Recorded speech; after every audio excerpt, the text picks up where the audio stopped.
നമ്മുടെ കർത്താവിന് സ്തുതിയും ഞങ്ങളുടെയും നിങ്ങളുടെയും മേൽ തന്റെ കരുണകളും എന്നേക്കും ഉണ്ടായിരിക്കട്ടെ.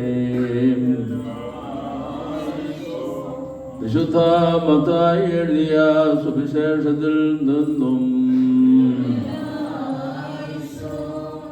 പരീശന്മാർ പോയി യേശു തമ്പുരാനെ എങ്ങനെ വാക്കിൽ കൊടുക്കാം എന്ന് ആലോചിച്ചു. അവർ ഹെരോദേസ് പക്ഷക്കാരോടുകൂടെ തങ്ങളുടെ അനുയായികളെ അവന്റെ അടുക്കൽ അയച്ചു.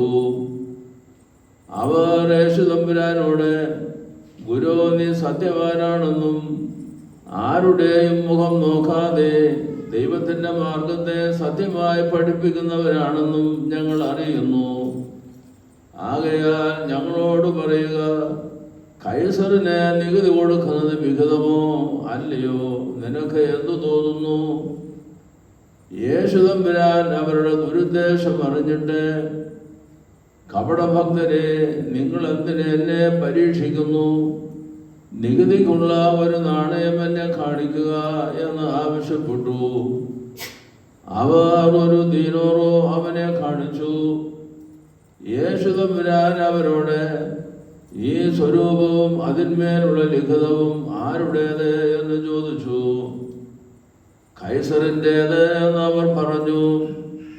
യേശു തമ്പുരാൻ അവരോട്, അങ്ങനെയെങ്കിൽ കൈസറിൻ്റേത് കൈസറിനും ദൈവത്തിൻ്റേത് ദൈവത്തിനും കൊടുക്കുവീൻ എന്ന് കൽപ്പിച്ചു.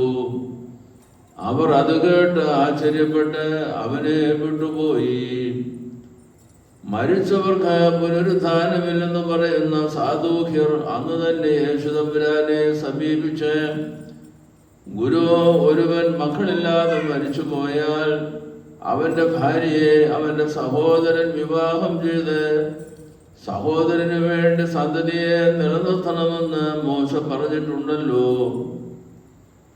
ഞങ്ങളുടെ ഇടയിൽ 7 സഹോദരന്മാരുണ്ടായിരുന്നു. ഒന്നാമൻ വിവാഹം കഴിച്ചു, സന്താനമില്ലാതെ ഭാര്യ അയാളുടെ സഹോദരനായി പെട്ടുകൊണ്ട് മരണമടഞ്ഞു. ഇങ്ങനെ തന്നെ രണ്ടാമനും മൂന്നാമനും 7-ാമൻ വരെ മറ്റുള്ളവരും ചെയ്തു. അവസാനം ആ സ്ത്രീയും മരിച്ചു. അതിനാൽ അവരെല്ലാവരും അവളെ വിവാഹം ചെയ്തിരുന്നതുകൊണ്ട് പുനരുത്ഥാനത്തിൽ ഈ 7 പേരിൽ അവൾ ആരുടെ ഭാര്യയായിരിക്കും എന്ന് ചോദിച്ചു. യേശു തമ്പുരാൻ ഉത്തരമായി അവരോട്, നിങ്ങൾ തിരുവെഴുത്തുകളെയും ദൈവശക്തിയെയും അറിയാത്തത് കൊണ്ട് തെറ്റിപ്പോകുന്നു. എന്തെന്നാൽ മരിച്ചവർ ഉയർക്കുമ്പോൾ അവർ വിവാഹം ചെയ്യുന്നില്ല, വിവാഹം ചെയ്തു കൊടുക്കുന്നുമില്ല. പിന്നെയോ അവർ സ്വർഗദൂതന്മാരെ പോലെ ആയിരിക്കും.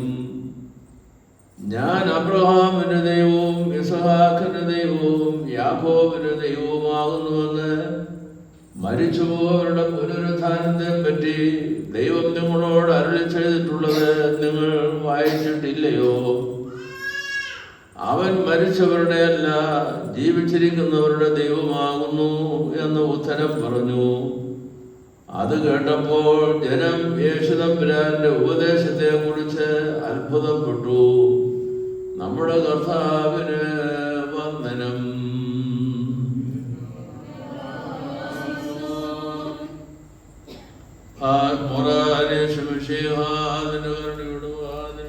ഞങ്ങളുടെ മുഖങ്ങളിൽ നേരെ നീ അടക്കരുതേ.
തന്റെ നിത്യമായ ജ്ഞാനത്താൽ സകലത്തെയും സൃഷ്ടിക്കുകയും തന്റെ ആനന്ദമില്ലാത്ത ജ്ഞാനത്താൽ ആകാശത്തെ വിരിക്കുകയും ചെയ്ത സൃഷ്ടാവും കർത്താവേ നീയാവുന്നു.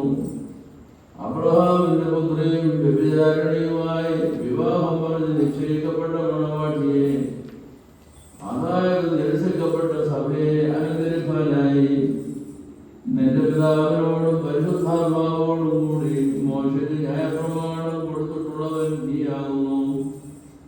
നീ അവൾക്ക് മോചനം കൊടുക്കുകയും മേൽത്തരം ദൃഷ്ടാന്തങ്ങളാലും ഉപമകളാലും കൂടാരത്തിലെ വസ്ത്രങ്ങളാലും അതിനെ അലങ്കരിക്കുകയും ചെയ്തു.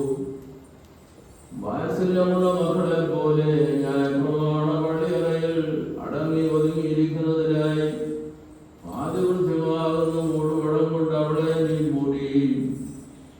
ലോകത്തിൽ മഹത്വമുള്ള മുന്തിരിവള്ളിയെന്ന് അവൾക്ക് പേരിടുകയും ദീർഘദർശന വചനങ്ങളാകുന്ന ജീവവചനങ്ങൾ കൊണ്ട് അതിനെ കൃഷി ചെയ്യുകയും അതിനെ ചുറ്റും വിശുദ്ധ കൽപ്പനകളാകുന്ന വേലി ഉത്സാഹപൂർവം കെട്ടുകയും ചെയ്തു. ശുദ്ധീകരണത്തിനായി ബലികളാകുന്ന ശഖത്തിൽ കുഴിച്ചിടുകയും സഗുണസമൃദ്ധിയാൽ ദീർഘദർശനമാകുന്ന ശീതമുള്ള മേഘങ്ങളാൽ അതിനെ നനയ്ക്കുകയും ചെയ്തു. സന്തോഷവർഷങ്ങളാൽ അതിനെ ഐശ്വര്യപ്പെടുത്തി അതിൽ നിന്റെ ഭരണം നിലനിൽക്കാനും നിന്റെ കരുണ മൂലം മനുഷ്യത്വം ബന്ധിക്കപ്പെടുവാനുമായി അതിന്റെ കൊമ്പുകളിൽ നിന്ന് ചില്ലിയുടെ സാദൃശ്യത്തിൽ രാജ്യത്തിന്റെ ചെങ്കോലിനെ നിനക്കായി വേർതിരിക്കുകയും ചെയ്തു. നിന്റെ ബഹുമാനത്തിന്റെ പ്രഭാവത്തിനായി തീരുവാനായി തെരഞ്ഞെടുക്കപ്പെടുന്ന നടുതലയിൽ നിന്ന് ഒരു കൊമ്പിനെ നീ എടുത്തു. ആ അഹങ്കാരി നിന്റെ ശ്രേഷ്ഠതകളുടെയും ന്യായപ്രമാണങ്ങളുടെയും വ്യവസ്ഥയെ നിരസിക്കുകയും നിന്റെ ദീർഘദർശിമാരെയും സ്ഥാനവൈകളെയും കൊല്ലുകയും വ്യർത്ഥ ആരാധനകളെ സ്നേഹിക്കുകയും ചെയ്തു. എന്നാൽ പരിശുദ്ധ മണവാളനായുള്ളവരെ, അവരുടെ അമിതമായ അനുസരണക്കേടിനെ കണ്ടിട്ട് നിന്റെ കരുണ മൂലം അവരുടെ അടുക്കിലേക്ക് നീ ഇറങ്ങി വരികയും പൂർവന്മാർ രൂപങ്ങളാൽ നിന്നെ വരച്ചു കാണിച്ചിട്ടുള്ള ദൃഷ്ടാന്തങ്ങളെയും രഹസ്യങ്ങളെയും നീ പൂർണ്ണവും പരിപൂർണവുമായി ആക്കി തീർക്കുകയും ചെയ്തു. രക്ഷാകരമായ പുരുഷനെ കർഷാനുഭവത്തിനു മുമ്പ് ഊർസിലെ പട്ടണത്തിലേക്ക് നീ പ്രവേശിച്ചപ്പോൾ വഴിയരികെയുള്ള അന്തവൃക്ഷത്തിന്റെ അടുക്കിലേക്ക്, അതായത് അന്യായമായ മുന്തിരിയുടെ കൂട്ടത്തിലേക്ക് നീ എഴുന്നള്ളിച്ചെന്നു. പോഷണത്തിനായി അതിൽ നിന്ന് എടുക്കപ്പെടുന്ന ഫലങ്ങളെ പോലെ വെടിപ്പോടെ ഇതിൽ നിന്ന് സമർപ്പിക്കപ്പെട്ട ആ ഫലങ്ങൾക്ക് നീ ആഗ്രഹമുള്ളവരെന്ന് കാണിച്ചു. രണ്ടും ഒരുപോലെ ഫലശൂന്യങ്ങളായി കണ്ടപ്പോൾ ഒന്നിനെ ഉടക്കിക്കളയുകയും മറ്റതിനെ നിന്റെ പിതാവിന്റെ ഭവനത്തിൽ നിന്നും തള്ളിപ്പുറത്താക്കുകയും ചെയ്തു. ഇത് ഹേതുവായി അത്ഭുതകരമായ മനുഷ്യ സ്നേഹത്തോട് ഞങ്ങൾ അപേക്ഷിച്ച് പ്രാർത്ഥിക്കുന്നതെന്നാൽ ഉന്നതമായ നിന്റെ ദൈവത്വത്തെ നിരപ്പാക്കുന്നതായ അനുഗ്രഹഫലങ്ങളെ നിനക്ക് സമർപ്പിക്കുന്നതിന് നിന്റെ മണവാട്ടിയാകുന്ന പരിശുദ്ധ സഭയെ പരിപാകമുള്ളതും വാഴ്ത്തപ്പെട്ടതുമായി നീ ആകൃതമാറാകണമേ. അതിന്റെ കൊമ്പിനെ ലോകത്തിന്റെ നാനാഭാഗങ്ങളിലും നീ ഉയർത്തണമേ. അതിന്റെ സന്താനങ്ങളുടെ സംഘത്തെ എല്ലാ ശ്രേഷ്ഠദാനങ്ങളാലും നീ പ്രബലപ്പെടുത്തണമേ. അത് നിനക്കും നിന്റെ പിതാവിനും പരിശുദ്ധാത്മാവിനും സ്തുതിയും സ്തോത്രവും കരേറ്റും ഇപ്പോഴും എല്ലായ്പ്പോഴും എന്നേക്കും തന്നെ. പരിഹാരവും പാപങ്ങൾക്ക് മോചനവും രണ്ട് ലോകങ്ങളിലും എന്നും എന്നേക്കും നാം കൈക്കൊള്ളുമാറാകട്ടെ.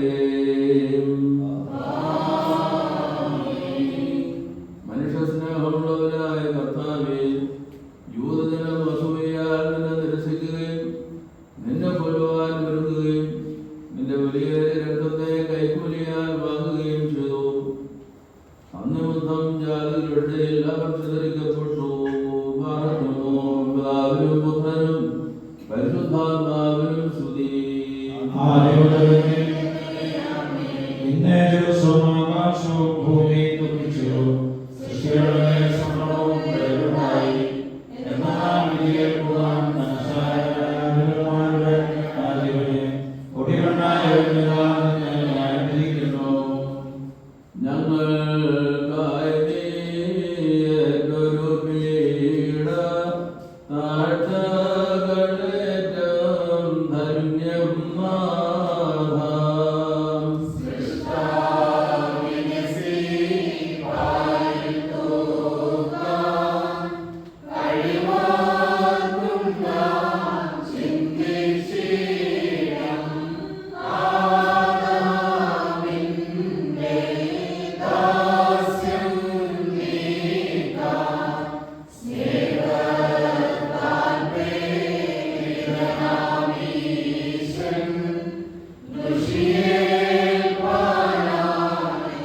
Kastadaya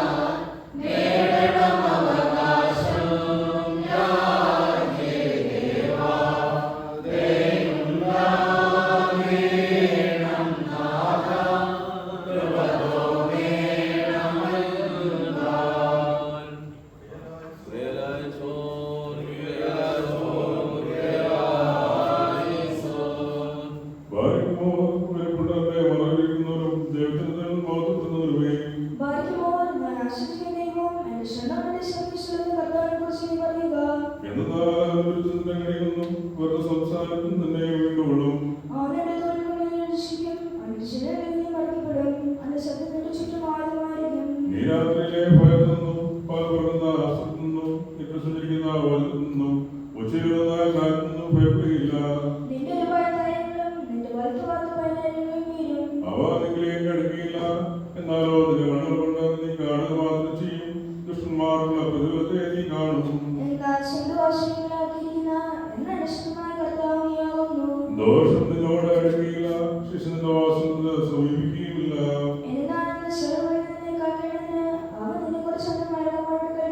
നിന്റെ കാലം നിനക്ക് ഭയപ്പാതിരിക്കുവാൻ അവർ നിന്റെ ഭുജങ്ങളുമേൽ നിന്നെ വഹിക്കും. അവൻ നിന്നെ അന്വേഷിച്ചുകൊണ്ട് ഞാൻ അവനെ രക്ഷിച്ച് ബലപ്പെടുത്തും. എന്റെ നാമം അറിഞ്ഞുകൊണ്ട് അവർ നിന്നെ വിളിക്കും.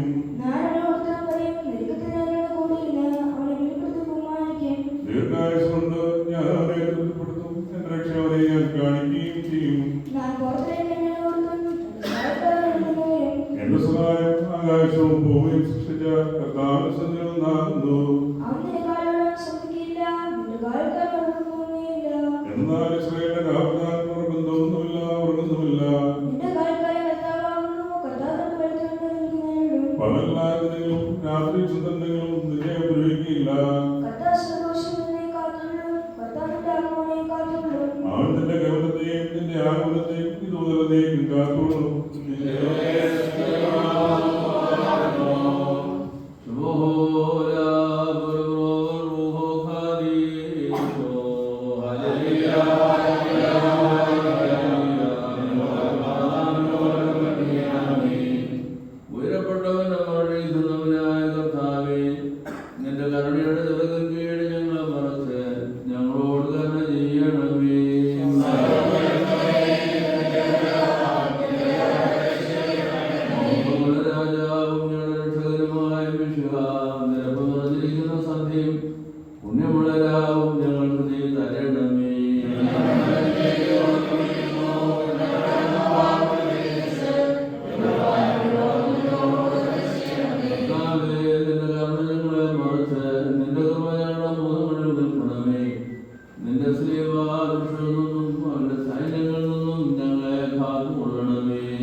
സ്നേഹമുള്ള പിതാവായി ആകാശത്തിന്റെയും ഭൂമിയുടെയും കാണപ്പെടുന്നവയും കാണപ്പെടാത്തവയുമായ സർവ്വത്തിന്റെ സൃഷ്ടാവായ സത്യേക ദൈവത്തിൽ ഞങ്ങൾ വിശ്വസിക്കുന്നു.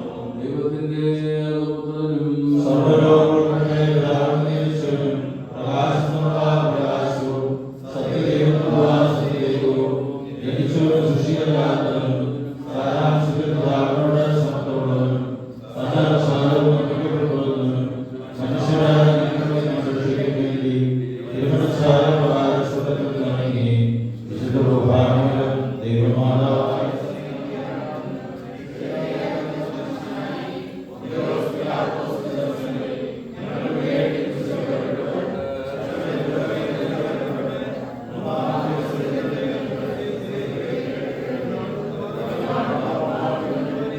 ദൈവങ്ങളോടെയും മനുഷ്യരെയും ദൈവം തന്റെ വലിയ മഹത്വത്തോടെ പരിപാലിക്കുന്നതിനും തന്റെ രാജ്യത്തിന് സ്ഥാനമില്ലാത്തവരുമായ യേശുക്രിസ്തുവിനെ ഞങ്ങൾ വിശ്വസിക്കുന്നു. സകലത്തെയും ജീവിപ്പിക്കുന്ന കർത്താവും പിതാവിനോടും പുത്രനോടും പ്രവർത്തിക്കപ്പെട്ട് ശ്രദ്ധിക്കപ്പെടുന്നവനും നീതിമാനും സ്നേഹന്മാരും മഹാനും സാക്ഷികളുമായി ജീവനും വിശുദ്ധിയുമുള്ള ലോകവായുവുമായ ആധുനികവും സ്നേഹികവുമായ ഏകവിശുദ്ധ സഭയിൽ ഞങ്ങൾ വിശ്വസിക്കുന്നു. പാപമോചനത്തിന് മാമോദീസ ഒരിക്കൽ മാത്രമാവുന്നതിന് പേര് പറഞ്ഞ് മരിച്ചുപോയവരുടെ ഉയർപ്പിനും കരുവാനിക്കുന്ന ലോകത്തിലെ പുതിയ ജീവനുമായി ഞങ്ങൾ നോക്കി പാർക്കുന്നു. പാർക്കുന്നു.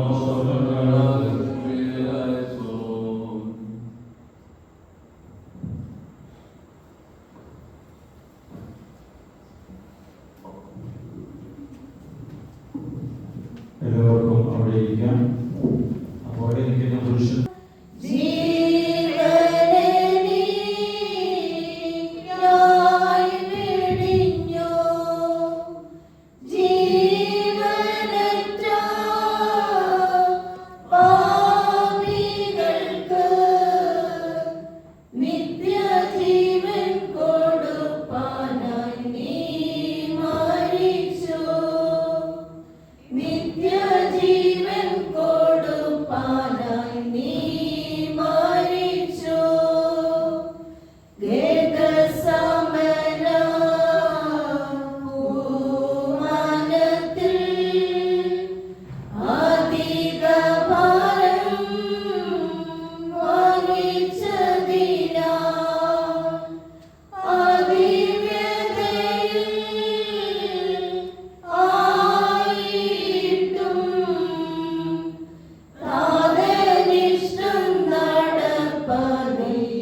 തുടക്കമായ ദിനങ്ങളിലാണ് നമ്മളിപ്പോൾ. ഓശാന പെരുന്നാളിന് ശേഷം വരുന്ന സന്ധ്യ മുതൽ ഉയർപ്പ് പെരുന്നാൾ വരെ നമ്മൾ വിശുദ്ധ വാരം, ഹോളി വീക്ക് എന്ന ഇംഗ്ലീഷിലും കഷ്ടാനുഭവ ആഴ്ച എന്ന് പൊതുവെ മലയാളത്തിലും നമ്മൾ അറിയുന്നു. ഈ സന്ദർഭത്തിൽ ആമുഖമായി നമ്മുടെ ശ്രദ്ധയിൽ വരേണ്ടത് ഈ ആഴ്ചയിലെ പ്രാർത്ഥനകളും നമസ്കാരങ്ങളും എല്ലാം ക്രൂശിനെ നോക്കിക്കൊണ്ടുള്ളതാണ്. ക്രൂശിൽ കേന്ദ്രീകൃതമായ പ്രാർത്ഥനകളാണ്. ക്രൂശിൽ കേന്ദ്രീകൃതമായി ക്രൂശിനെ നോക്കിക്കൊണ്ട് നമ്മൾ നമ്മളുടെ ജീവിതത്തെ ക്രമീകരിക്കണം എന്ന ദൂതാണ് ഈ ആഴ്ചയിലെ മുഖ്യമായ സന്ദേശം. നമ്മൾ ശ്രദ്ധിക്കുമ്പോൾ നമ്മുടെ മനസ്സിൽ വരും, മദ്ബഹായുടെ തിരശ്ശീല ഇട്ട് മദ്ബഹായെ മറച്ചിരിക്കുന്നു. ഒത്ത നടുവിൽ ക്രൂശ് ഉയർത്തി നാട്ടിയിരിക്കുന്നു. ആ ക്രൂശിനെ നോക്കുവാൻ സഭ നമ്മളോട് ആവശ്യപ്പെടുകയാണ്. ക്രൂശിൽ കേന്ദ്രീകൃതമായ പ്രാർത്ഥന, ക്രൂശിൽ കേന്ദ്രീകൃതമായ ജീവിതത്തിൻ്റെ പ്രകാശനമാണ്. Our life should be cross-centered. Our life should be cross-centered. What does it mean? It means that our life should be Christ-centered. ക്രിസ്തുവിൽ കേന്ദ്രീകൃതമായ ഒരു ജീവിതത്തിൻ്റെ പ്രകാശനം എന്ന നിലയിലാണ് ക്രൂശിൽ കേന്ദ്രീകൃതമായ ജീവിതം എന്ന് നമ്മൾ വ്യവഹരിക്കുന്നത്. ഇതിന് പ്രായോഗികമായ ധാരാളം ചിന്തകൾ നമ്മളുടെ മനസ്സിൽ വരും. ഈ അവസരം നമ്മൾ പ്രത്യേകമായി ശ്രദ്ധിക്കുകയാണ്. വിശുദ്ധ ത്രോണോസിൽ ഇരുന്ന ക്രൂശെടുത്ത് നോമ്പിൻ്റെ മധ്യേ നമ്മൾ ദേവാലയത്തിൻ്റെ നടുവിലായി അത് പ്രതിഷ്ഠിച്ചുകൊണ്ട് സഭ നമ്മളോട് ആവശ്യപ്പെടുകയാണ്, ക്രൂശിന് ചുറ്റും നമ്മൾ ഒരു ജീവിതം, ഒരു കൂട്ടായ്മ ഉണ്ടാക്കിയെടുക്കുകയാണ്. ക്രൂശിനെ നോക്കിക്കൊണ്ടു ക്രൂശിന് ചുറ്റുമായി നമ്മൾ ഒരു ജീവിതം പരുവപ്പെടുത്തിയെടുക്കുവാൻ ശ്രമിക്കുന്നു. Christ is set, cross is set at the middle of the church. And then we think that, our life should be arranged in such a way that we make a community around the cross.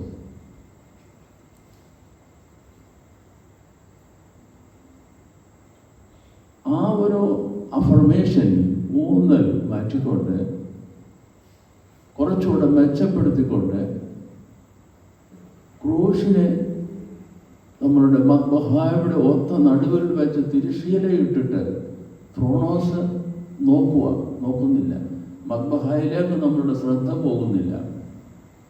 അതിൻ്റെ വിവിധമായ അലങ്കാരങ്ങളും ആകർഷണങ്ങളും നമ്മൾ ഒരാഴ്ചത്തേക്ക് മാറ്റിവെച്ചിട്ട് ക്രൂശ് അവിടെ വെച്ചതിന് ശേഷം we look up to the cross.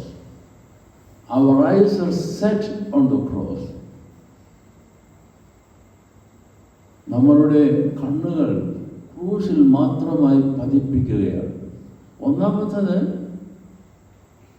ക്രൂശിന് ചുറ്റും നമ്മൾ ഒരു ജീവിതം സംബന്ധിച്ചുള്ള സങ്കല്പമാണെങ്കിൽ, രണ്ടാമത് ക്രൂശിങ്കിലേക്ക് ഉയർന്ന് നമ്മളുടെ കണ്ണുകൾ അയക്കണം. ആ ക്രൂശിനെ നോക്കി ചില പാഠങ്ങൾ നമ്മൾ പഠിക്കുമ്പോഴാണ് ക്രൂശിന് ചുറ്റുമുള്ള ഒരു ജീവിതത്തിൻ്റെ സ്വഭാവം എന്താണെന്ന് മനസ്സിലാക്കുന്നത്.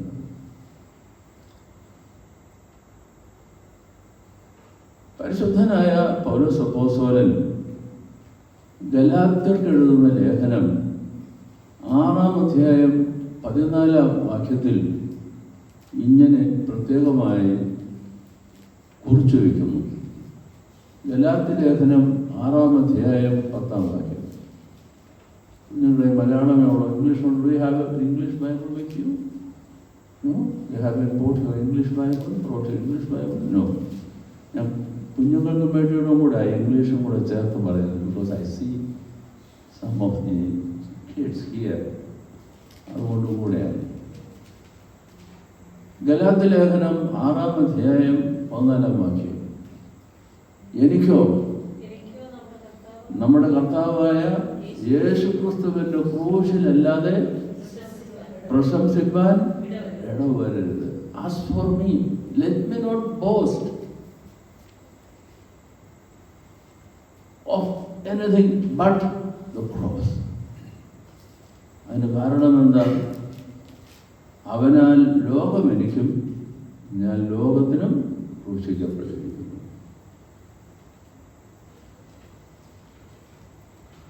അവനാൽ ലോകം എനിക്കും, the world is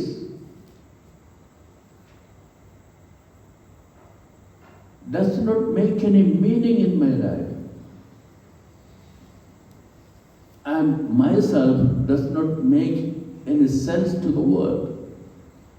ലോകം എനിക്ക് ആകർഷണീയമായി അനുഭവപ്പെടുന്നില്ല. ഞാൻ ലോകത്തിനും അങ്ങനെ തന്നെ എന്നാണ്. എനിക്ക് എൻ്റെ കർത്താവായ യേശുക്രിസ്തുവിൻ്റെ ക്രൂശിലല്ലാതെ പ്രശംസിപ്പാൻ ഇടവരരുത്. Let me not boast of anything but the cross of the Lord Jesus. ഈ ഒരു affirmation is over and over is conveyed to the people of God, to the church, members of the church. ഇത് നമ്മൾ പ്രത്യേകമായി പഠിക്കുന്ന സന്ദർഭത്തിൽ നമുക്ക് എന്തിലാണ് ക്രൂശിൻ്റെ അർത്ഥം എന്താണ്? ക്രൂശ് എന്താണ് ഇവിടെ പൗലോസ് അപ്പോസ്തലൻ ഉദ്ദേശിച്ച് എനിക്കോ എൻ്റെ കർത്താവായ യേശുക്രിസ്തുവിൻ്റെ ക്രൂശിലല്ലാതെ പ്രശംസിപ്പാൻ ഇടവരരുത് എന്ന് പറയുന്നതിൻ്റെ അർത്ഥം എന്താണ്? ഒറ്റ വാക്കിൽ പറഞ്ഞാൽ യേശുക്രിസ്തുവിൻ്റെ ക്രൂശിലേക്ക് നോക്കുമ്പോൾ അവൻ കൈകൾ വിരിച്ച് നിവർന്ന് നിന്നുകൊണ്ട് ആണിപ്പഴുതുകളാൽ ക്രൂശിക്കപ്പെട്ട് നമുക്ക് വേണ്ടി യാഗമായി സ്വയം ഹോമിച്ച് സ്വയം വെറുമയാക്കി തീർത്തത് നമ്മളോടുള്ള സ്നേഹത്തെ പ്രതിയാണ്.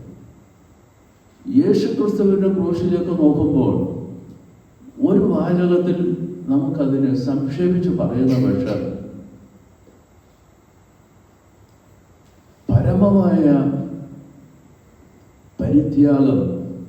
പരിത്യാഗത്തിൽ മുതിർന്ന സ്നേഹം, അതാണ് ക്രൂശിൻ്റെ പൊരുൾ എന്ന് പറയുന്നത്. The meaning of the cross is the sacrifice based on the love, absolute love for the humanity, for me, for each and every one of us. യേശുക്രിസ്തുവിൻ്റെ ക്രൂശിൻ്റെ അർത്ഥം പരിത്യാഗത്തിൽ മുതിർന്ന സ്നേഹം എന്നാണ് ഒറ്റ വാക്കിൽ പറയുന്നത്. നമ്മളുടെ ജീവിതത്തിൽ നാം ഏറ്റെടുക്കുന്ന എല്ലാ കുരിശുകളും, എല്ലാ പ്രയാസങ്ങളും, എല്ലാ ദുഃഖങ്ങളും അത് മറ്റുള്ളവരുടെ സേവനത്തിനും സ്നേഹത്തിൽ കുതിർന്ന ശുശ്രൂഷയ്ക്കും സേവനത്തിനുമായി പരിണമിക്കുമ്പോഴാണ് യഥാർത്ഥത്തിൽ ക്രൂശിൻ്റെ പ്രസക്തി നമ്മുടെ ജീവിതത്തിൽ വരുന്നത്. ഇത് നമ്മൾ പഠിക്കണം, സ്വാംശീകരിക്കണം, ജീവിതത്തിൽ പ്രാവർത്തികമാക്കണം എന്ന് സഭ നമ്മളോട് ആവശ്യപ്പെടുന്നു. We need to learn what does it exactly mean in my practical life, the cross, the meaning of the cross. It is absolute love based on renunciation, self-denial, expressed in service to all who are around us, with us, close to us. നമ്മളോട് ചേർന്ന് നിൽക്കുന്ന, മറ്റുള്ളവർക്ക് വേണ്ടി എനിക്ക് എന്ത്, എന്നെ തന്നെ ത്യജിച്ചുകൊണ്ട് സ്നേഹത്തിൽ കുതിർന്ന് എനിക്ക് എന്ത് സേവനം ചെയ്യുവാൻ കഴിയും, എന്ത് നന്മ അവരുടെ ജീവിതത്തിൽ ചെയ്തു കൊടുക്കുവാൻ കഴിയും. ഇത് നമ്മൾ ഓരോരുത്തരും ആലോചിച്ചുകൊണ്ട് നമ്മളുടെ ജീവിതത്തെ ക്രൂശിൻ്റെ പ്രസക്തി എന്തെന്ന് പ്രായോഗിക ജീവിതത്തിൽ കാണിക്കുവാൻ കഴിയുന്ന തരത്തിൽ നമ്മുടെ ജീവിതത്തെ പരുവപ്പെടുത്തണം, പാകപ്പെടുത്തണം എന്നുള്ളതാണ് അർത്ഥമാക്കുന്നത്.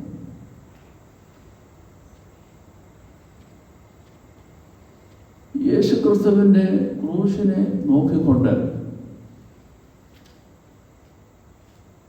സേവനത്തിൽ നമ്മൾ, ശുശ്രൂഷയിൽ നമ്മൾ എങ്ങനെ സ്വയം വെറുമയാക്കിക്കൊണ്ട് മറ്റുള്ളവർക്ക് എന്ത് ചെയ്യുവാൻ, എന്ത് നന്മ അവരുടെ ചെയ്യുവാൻ നമുക്ക് കഴിയും. ലോകത്തിൽ എത്ര ഭാഷകളുണ്ട്? How many languages are there in the world? How many languages are there in India? Hundreds of languages. Either having alphabet or having no alphabets at all. Alphabets ഇല്ലാത്ത ഭാഷ തന്നെ ഇന്ത്യയിൽ ഉണ്ട്.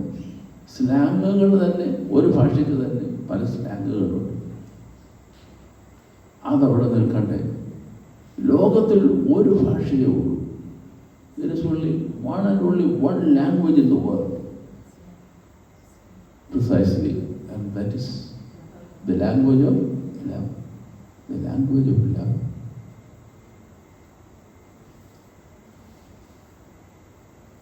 ഏത് ജീവിത രീതികളിലായിരുന്നാലും, അവസ്ഥകളിലായിരുന്നാലും, അവസ്ഥാന്തരങ്ങളിലായിരുന്നാലും സ്നേഹം ഭാഷയെ അതിജീവിക്കുന്നുണ്ട്.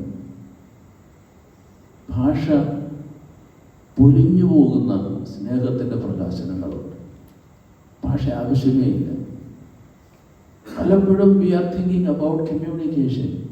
Communication means language. Through language we communicate each other, one another. But communication is effectively made even when there is no communication through language.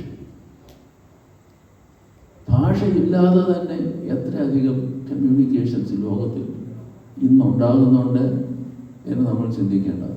അതവിടെ നിൽക്കട്ടെ. നമുക്ക് കൊച്ചു കൊച്ചു ജീവിത സന്ദർഭങ്ങളിലേക്ക് പോകാം.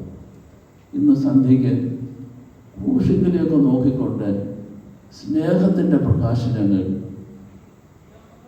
the expression of love,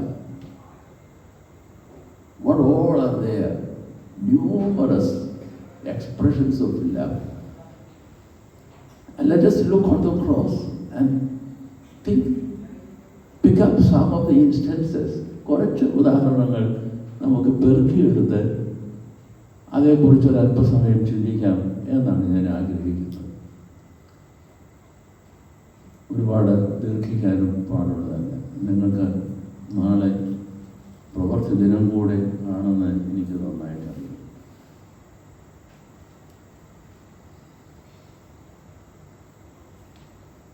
പ്രസിദ്ധ സാഹിത്യകാരനായ C Radhakrishnan, he was traveling on a train from Kerala, from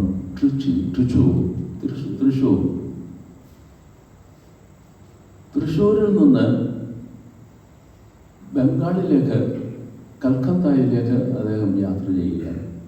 Shri Radhakrishnan. അദ്ദേഹം എഴുതുന്ന ഒരു കുറിപ്പാണ് അടിസ്ഥാനം, ഒരു ലേഖനത്തിൽ ഒരു കുറിപ്പാണ്. അദ്ദേഹത്തിൻ്റെ കൂടെ പ്രായമായ അമ്മയുമുണ്ട്. അവരിങ്ങനെ യാത്ര ചെയ്ത് 2 ദിവസത്തെ യാത്ര, 3-ാം ദിവസം ബംഗാളിൽ ചെല്ലുന്നു ട്രെയിനിൽ. ബംഗാളിനോട് അടുത്തപ്പോൾ ഒക്കത്തെ ഒരു കുഞ്ഞിനെയും മേന്തി carrying a child, a mother entered in the compartment where they were seated. അവരിയ്ക്കുന്ന കമ്പാർട്ട്മെൻറ്റിൽ ഈ ഒക്കത്തൊരു കുഞ്ഞിനെയും മേന്തിക്കൊണ്ട് അമ്മ വരും. ഒരു ചെറുപ്പക്കാരിയായ അമ്മ. അവർ വന്ന് രാധാകൃഷ്ണനും അമ്മയും ഇരിക്കുന്ന ആ ബെഞ്ചിൻ്റെ നേരെ ഓപ്പോസിറ്റ് ഇരിപ്പായി.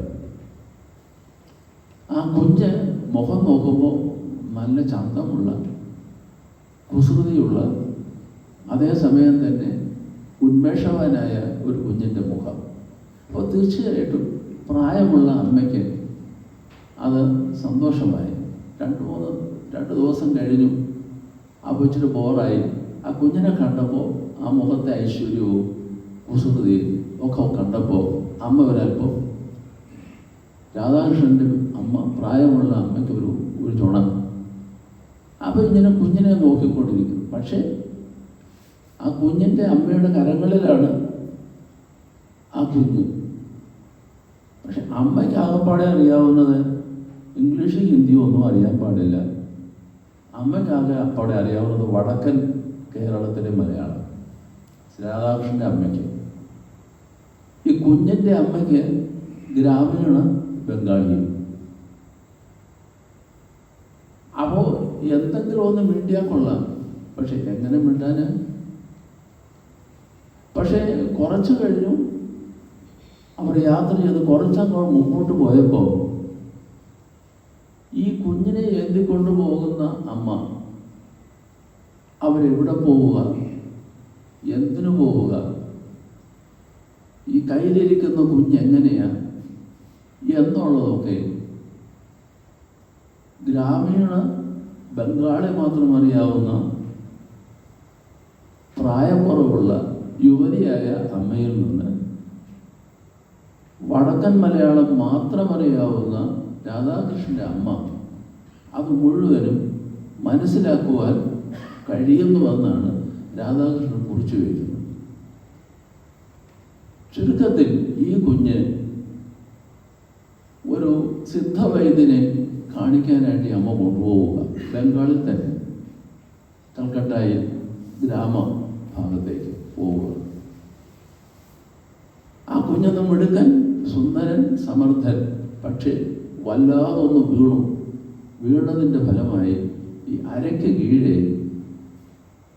ജീവനറ്റ അതിന് തുല്യമായി പോയി, പാരലൈസ്ഡായി പോയ പോലെയായി. ഒരുപാട് ഡോക്ടർമാരെ കണ്ടു, അലോപ്പതി ഡോക്ടർമാരെയും ഒക്കെ കണ്ടു. അവരെല്ലാം കൈമലർത്തി. എന്നാൽ ഒരു സിദ്ധവൈദ്യനുണ്ട്, ആയുർവേദം, ഒന്ന് കാണിച്ചേക്കാം എന്ന് കരുതി പോവുക.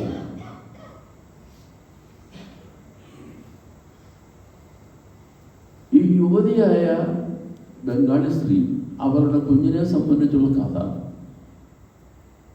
രാധാകൃഷ്ണൻ്റെ അമ്മയോട് മലയാളം മാത്രം അറിയാവുന്ന ബംഗാളി, ഗ്രാമീണം ബംഗാളി മാത്രം അറിയാവുന്ന യുവതിയിൽ നിന്ന് അവർക്കെല്ലാം മനസ്സിലായി. ഈശ്വരൻ രക്ഷിക്കട്ടെ എന്ന് കൽക്കട്ടയ്ക്ക് മുമ്പുള്ള സ്റ്റോപ്പിൽ ആ യുവതിയായ അമ്മ ഇറങ്ങുമ്പോൾ രാധാകൃഷ്ണൻ്റെ അമ്മ പറഞ്ഞു, ഈശ്വരൻ രക്ഷിക്കട്ടെ എന്ന് പറഞ്ഞത് ബംഗാളി സ്ത്രീക്ക് നന്നായി മനസ്സിലായി. അവരത് ആസ്വദിച്ചു, സന്തോഷിച്ചു എന്നാണ് രാധാകൃഷ്ണൻ എഴുതുന്നത്. എന്താണ് ഈ സ്നേഹം? ആ സ്നേഹത്തിൻ്റെ പ്രകാശനം എങ്ങനെയുണ്ടായി? തീർച്ചയായും ഒക്കത്തെ കുഞ്ഞിനെയും കൊണ്ട് പോകുന്ന യുവതിയായ അമ്മയുടെ ഉൾവികാരം എന്താണ്? എന്തിനു വേണ്ടിയിട്ടാണ് ഈ അമ്മ ഈ കുഞ്ഞിനെ കൊണ്ടുപോകുന്നത്? അത് അമ്മയായിട്ടാണ് എന്ന് നമ്മൾ പറയും. മാതൃസ്നേഹം എന്ന് പറയുന്നത് പരിത്യാഗത്തിൽ കുതിർന്ന സ്നേഹവും ആ സ്നേഹത്തെ പ്രതിയുള്ള പരിചരണവും ശുശ്രൂഷയും അത് നമുക്ക് പെട്ടെന്ന് മനസ്സിലാവും. പക്ഷേ രാധാകൃഷ്ണൻ്റെ അമ്മ, ആ യുവതിയായ അമ്മയുടെ വികാരത്തോടും വിചാരത്തോടും ഭാവത്തോടും നിലയോടും പൂർണ്ണമായി ഐക്യപ്പെടുന്നു.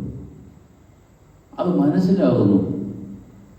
അത് ആ അമ്മയുടെ, പ്രായമുള്ള അമ്മയുടെ വികാരമായി, സ്നേഹമായി തിരിച്ചറിയും. ഇങ്ങനെയുണ്ട് ഒരു സ്നേഹഭാവം എന്നുള്ളതും നമ്മൾ തിരിച്ചറിയുകയാണ്. രക്തത്തിൽപ്പെട്ട കുഞ്ഞിനെ പരിചരിക്കുന്നത് മാതൃസ്നേഹത്തിൻ്റെ ഉദാത്തമായ പ്രകാശനമാണ്. It is the expression of love every mother has, mostly every mother, all mothers. പക്ഷേ രാധാകൃഷ്ണ അമ്മ, ആ യുവതിയായ അമ്മയുടെ വികാരത്തോടും നിലയോടും ഈ പ്രായമുള്ള അമ്മ പൂർണ്ണമായും ലയിച്ച് അവരുടെ വികാരവും വേദനയും മുഴുവനും മനസ്സിലേക്ക് ഒപ്പിയെടുത്ത്, അതുകൊണ്ടാണ് അവിടെ ഇറങ്ങുമ്പോൾ ഈശ്വരൻ കടാക്ഷിക്കട്ടെ, രക്ഷിക്കട്ടെ, സൗഖ്യം തൻ്റെ മകന് നൽകട്ടെ എന്ന് പറയുവാൻ കാര്യമായത് എന്ന് പ്രത്യേകം രാധാകൃഷ്ണൻ എഴുതുന്നു. ക്രൂശിലെ സ്നേഹത്തിന് ഇങ്ങനെ ആ വിശ്വാസത്തിലേക്ക് വരാത്ത ആളുകളിൽ പോലും ഇങ്ങനെയുള്ള പ്രകാശനം കാണുവാൻ കഴിയും എന്നല്ലേ അതിനർത്ഥം? തീർച്ചയായിട്ടും അങ്ങനെ ഒരു വികാരം ഉണ്ട്. ഇത് ഭാഷയെ അതിശയിക്കുന്ന സ്നേഹത്തിൻ്റെ ബന്ധമാണ്. സ്നേഹത്തിൻ്റെ പ്രകാശനമായി നാം കാണേണ്ടതാണ്. ഇത്തരം അത്യുദാത്തമായ ഉത്കൃഷ്ടമായ നിമിഷങ്ങൾ നമ്മൾ ഒന്ന് ആലോചിച്ച് നോക്കുമ്പോൾ, നമ്മളുടെ കണ്ണുകൾ ഒന്ന് തുറക്കുമ്പോൾ, പുറം കണ്ണ് മാത്രമല്ല സ്നേഹത്തിൻ്റെ അകക്കണ്ണും കൂടെ തുറക്കുമ്പോൾ നമുക്ക് ക്രൂശിൻ്റെ സ്നേഹം അത് ഒരിക്കലും കേട്ടിട്ടില്ലാത്ത ആളുകളിൽ നിന്ന് പോലും നമുക്ക് കാണാൻ സാധിക്കും എന്ന് മനസ്സിലാവും. വിദേശത്ത് പഠിക്കുമ്പോൾ ഇവിടെ ഒന്ന് വേണമെങ്കിൽ പലവിടെ എന്ന് പറയാം. ഒരു യൂണിവേഴ്സിറ്റി ക്യാമ്പസ്, കുടുംബമായി താമസിക്കുന്ന യൂണിവേഴ്സിറ്റി ക്യാമ്പസ്, അവിടെ ലോകത്തിൻ്റെ വിവിധ ഭാഗങ്ങളിൽ നിന്നും ഉപരിപഠനത്തിന് വേണ്ടി വന്നിട്ടുള്ള വിദ്യാർത്ഥികളുണ്ട്, പ്രായമുള്ള വിദ്യാർത്ഥികൾ. അവർ വന്നിരിക്കുന്നത് കുടുംബമായാണ്, സ്കോളർഷിപ്പ് വാങ്ങി പഠിക്കാൻ വന്നിരിക്കുന്നത്. അവർ അപ്പാർട്ട്മെൻറ്റ്സിൽ അങ്ങനെ താമസിക്കുന്നു, കുഞ്ഞുങ്ങളെ സ്കൂളിൽ വിടും. പക്ഷേ വൈകുന്നേരമാകുമ്പോൾ ഈ യൂണിവേഴ്സിറ്റി ക്യാമ്പസിൽ ഫാമിലി ക്വാർട്ടേഴ്സിൽ ഉള്ള കുഞ്ഞുങ്ങൾ, ആ കുഞ്ഞുങ്ങളെല്ലാവരും കൂടെ താഴേക്ക് വരും. അവിടെ ഒരു കൊച്ചു മൈതാനിയുണ്ട്. അവിടെ play ground, all the children come down and they play together. ഈ കുഞ്ഞുങ്ങൾക്ക് അവരുടെ മാതൃഭാഷയെ അറിയുള്ളൂ. കൊച്ചു കുഞ്ഞുങ്ങൾ മാതൃഭാഷ, only their mother tongues.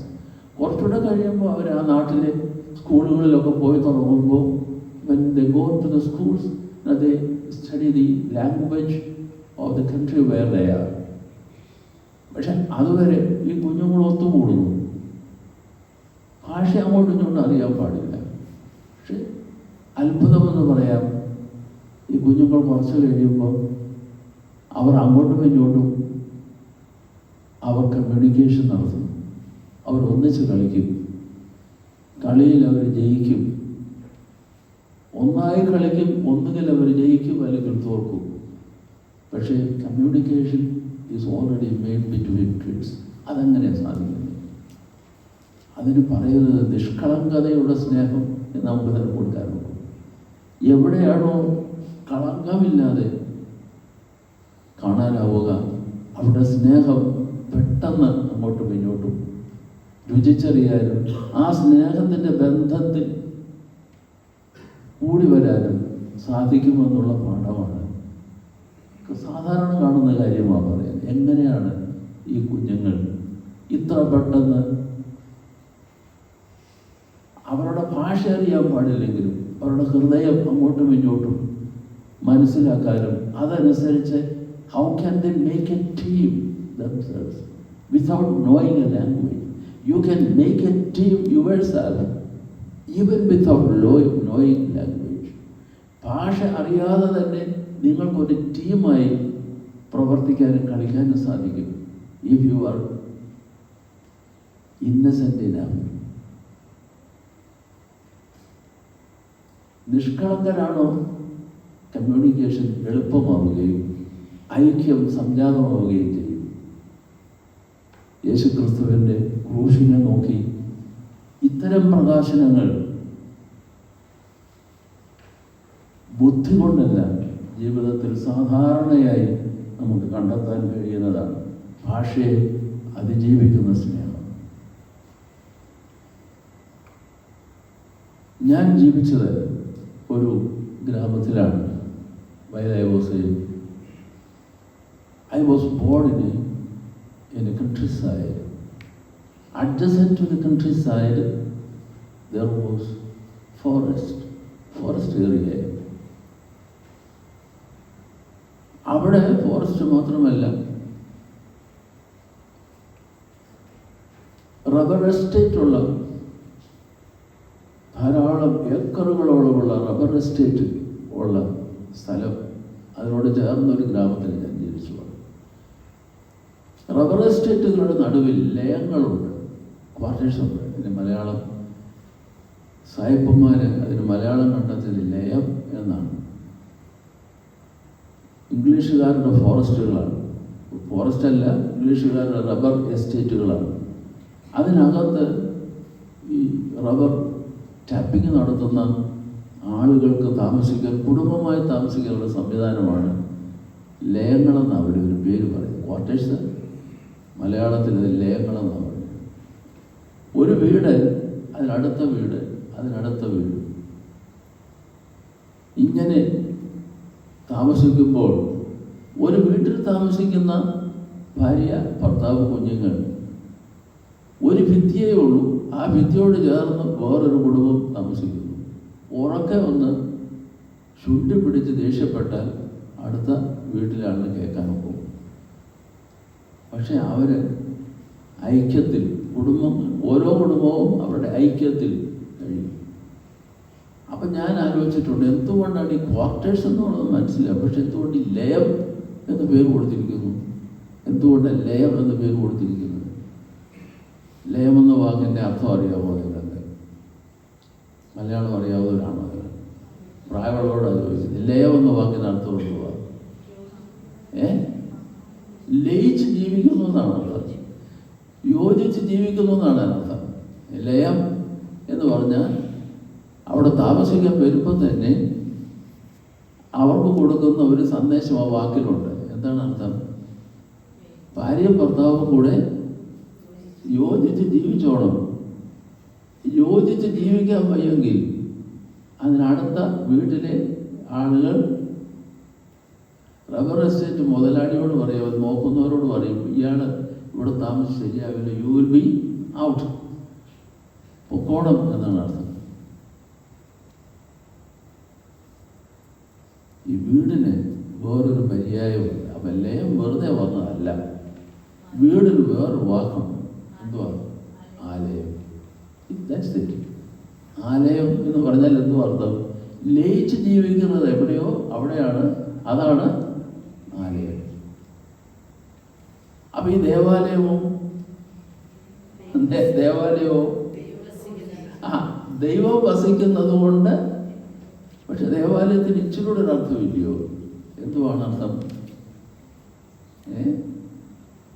ദൈവത്തോട് ലയിച്ച് നിന്നോണം ഇവിടെ ആരാധനിക്കും. ദൈവത്തോട് ലയിച്ച് ഒരല്പസമയം സന്തോഷിക്കാനാണ് ദേവാലയത്തിലേക്ക് വരുന്നത്. നമ്മുടെ കമ്മിറ്റികളൊക്കെ നോക്കിയാൽ അത് ശരിയാണോ? ഞാനിവിടെ വന്ന് ഇല്ലാത്തതൊന്നും പറയുന്നത് എനിക്കറിയാനേ പാടില്ല. സോഹ എന്തുമായിക്കൊള്ളട്ടെ, ഞാൻ എൻ്റെ നാട്ടിലെ കാര്യം പറഞ്ഞതേ ഉള്ളൂ. ഈ കാര്യമൊക്കെ ശരിയാണ്, ദേവാലയമാണ്, എല്ലാവരും കൂടെ ഒന്നിച്ച് ലയിച്ച് വേണം ഇവിടെ നിൽക്കാൻ എന്നൊക്കെ പറയും. പക്ഷെ കമ്മിറ്റികളും പൊതുയോഗമൊക്കെ വരുമ്പോഴറിയാം എങ്ങനെയാണ് പോകുന്നത്. അത് പോകട്ടെ, എല്ലാ ഭവനങ്ങളും ലയങ്ങളും അക്കാരണത്താൽ ആലയങ്ങളും അങ്ങനെ ലയിച്ച് ജീവിക്കാൻ ദൈവം വസിക്കുന്ന ഭവനങ്ങളും വീടുകളും ദൈവത്തോട് ലയിച്ചു നിൽക്കുന്ന ഭവനങ്ങളുമാകുമ്പോൾ ആലയം ലയം ആലയവും ആലയം ദേവാലയവും അല്ലേ? ഒന്ന് ആലോചിച്ച് നോക്കിക്കേ. കുടുംബം എന്ന് പറയുന്നത്, കുടുംബം, family, what does it mean, family? A family is a place where husband and wife coming from two different homes, circumstances, cultures എന്ന് വേണമെങ്കിൽ പറയാം. ഒരു വീട് ഒരു കൾച്ചറാണ്, വേറൊരു വീട് വേറൊരു കൾച്ചറാണ്, വേറൊരു സെറ്റിങ്ങാണ്. ഓരോ വീടിനും അതിൻ്റേതായ സെറ്റിങ്സ് ഉണ്ട്, രീതികളുണ്ട്, ഭാവങ്ങളുണ്ട്, ക്രമങ്ങളുണ്ട്. But they come together in love.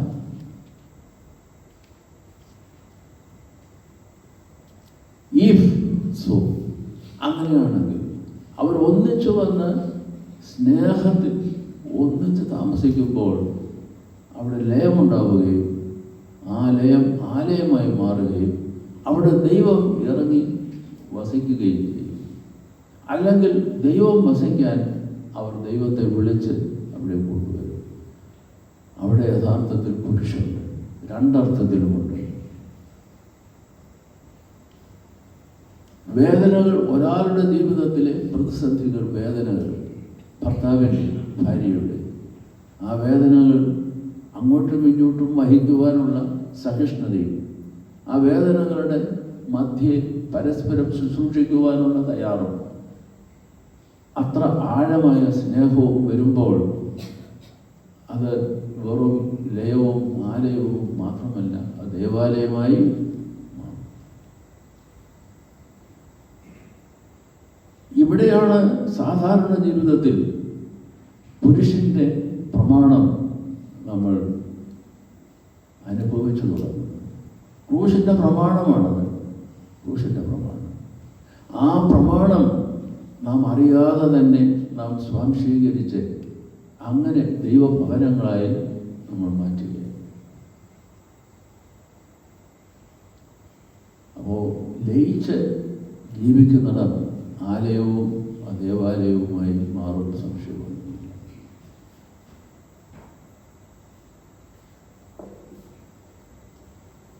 ഹൃദയങ്ങളുടെ ഐക്യം, ഹൃദയങ്ങളുടെ ഐക്യം ഭാഷയെ അതിജീവിക്കുന്ന ഐക്യമാണ്. ഒരിക്കൽ ഒരു ഗ്രാമത്തിൽ, എൻ്റെ വീട്ടിൽ എന്ന് നിങ്ങൾ വെച്ചോളൂ, എൻ്റെ വീട്, ഞങ്ങൾ 5-6 പേര്. ഒന്ന് ആലോചിച്ച് നോക്കിക്കേ. രണ്ടുണ്ടെങ്കിൽ, ഒന്നുണ്ടെങ്കിൽ പ്രയാസം, രണ്ടാണെങ്കിൽ പറയുകയും വേണ്ട, ഏതാണ്ട് ഒരു പരുവം. ടെറിബിൾ 2, ടെറിബിൾ 4 എങ്ങനെ ഇരിക്കും? 2 വയസ്സുള്ള ഒരു കുട്ടിയെ ടെറിബിൾ 2 എന്നാണ് പറയുന്നത്. ടെറിബിൾ 2 ശരിയല്ലോ? ഇവിടെ നിൽക്കുന്നതാണ് അതെടുക്കുന്നു, ഇതെടുക്കുന്നു. അവർ ഒരാളും കൂടെ 1-2 വയസ്സും കൂടെ പെടാപ്പാടല്ലേ. അതുപോട്ടെ, ഒരു ദിവസം ഞങ്ങളുടെ അമ്മ, അപ്പം നിങ്ങൾക്ക് ആർക്കും പണക്കമില്ലല്ലോ, എൻ്റെ കാര്യം പറയുമ്പോൾ നിങ്ങൾക്ക് ആർക്കും പണക്കമില്ല, അതുകൊണ്ട് അങ്ങനെ പറയാം. എൻ്റെ അമ്മ, എൻ്റെ പിതാവ് പ്രഭാത ഭക്ഷണം കഴിഞ്ഞ് സിറ്റ് ഔട്ടിൽ സിറ്റ് ഔട്ടിൽ പത്രം വായിച്ചുകൊണ്ടിരിക്കുകയായിരുന്നു. അത്താഴം പ്രഭാത ഭക്ഷണം കഴിഞ്ഞ് after breakfast he was reading the news paper. അത് കേരളത്തിലെ ഒരു സാധാരണ പതിവ് രീതിയായി. ഇന്നതൊക്കെ മാറിപ്പോയി. ഇന്നത്തെ പത്രം ഇന്നലെ തന്നെ ഈ കൈപ്പെട്ടിയിലൂടെ കിട്ടിക്കഴിഞ്ഞു. കൈപ്പെട്ടി, ഹാൻഡ്സെറ്റ്, ഫോൺ, ടെലിഫോണിലൂടെ കിട്ടിക്കഴിഞ്ഞു. അപ്പോൾ പിന്നെ കുഴപ്പമില്ലല്ലോ. പണ്ടങ്ങനെയല്ല. അപ്പം അങ്ങനെ വായിച്ചുകൊണ്ടിരുന്നപ്പം അമ്മ ഒരു പാത്രത്തിൽ ഉച്ചയ്ക്ക് തോരനുണ്ടാക്കുന്ന പയറ് എടുത്ത് അത് കൊണ്ടുവന്ന് ഇങ്ങനെ അരിഞ്ഞുകൊണ്ടിരുന്നു. ചമ്രം പടഞ്ഞ് എൻ്റെ പിതാവിരിക്കുന്ന അതിനടുത്ത് മാറി ചമ്രം പടഞ്ഞ് അവിടെ ഇരുന്നു. ഒരു ശനിയാഴ്ചയാണ്. അപ്പം ഞങ്ങൾ പിള്ളേരെ വീടിന് ചുറ്റും ഇങ്ങനെ ഓടി നടന്ന് കളിച്ചുകൊണ്ട് വരുന്നു. ഇങ്ങനെ അരിഞ്ഞോണ്ടിരുന്നപ്പം എന്തിനാണ് ഈ അമ്മ അപ്പനിരിക്കുന്നിടത്ത് അടുത്ത് വന്നിരുന്നത്? എന്തിനായിരിക്കും? എന്തെങ്കിലും പരിപാടി ഒപ്പിക്കാനാണ് വന്നിരിക്കുന്നത്. അപ്പോൾ ഇങ്ങനെ അരിഞ്ഞോണ്ടിരുന്നപ്പോൾ ഓരോ കാര്യങ്ങൾ ഇങ്ങനെ അമ്മ ഇങ്ങനെ പ്രധാനപ്പെട്ട വീട്ടുകാര്യങ്ങൾ എന്ന് അവർക്ക് തോന്നുന്നത് ഇങ്ങനെ പറഞ്ഞുകൊണ്ടിരുന്നു. കുറച്ച് കഴിഞ്ഞുടനെ ഈ പത്രം വായിച്ചുകൊണ്ടിരിക്കുന്ന അപ്പനെ ചുണ്ടി പിടിച്ചു. ഹോ, നീ പറയുന്നത് എനിക്ക് മനസ്സിലാവുന്നില്ല. I don't understand what you say. He said, bored a little bit. And then അമ്മ പറഞ്ഞു, ഞാനെന്തോ മലയാളമല്ലേ പറയുന്നത്? ഞാൻ മലയാളമല്ലേ പറയുന്നത്? എനിക്ക് മനസ്സിലാവാനില്ല. അപ്പോൾ അപ്പൻ മൗനമായി പത്രം വായന തുറന്നുകൊണ്ടിരുന്നു. പക്ഷേ അമ്മ പറഞ്ഞത് വിട്ടിട്ടില്ല. പത്രം വായിക്കുമ്പോഴും മനസ്സിലിരുന്നുണ്ട്.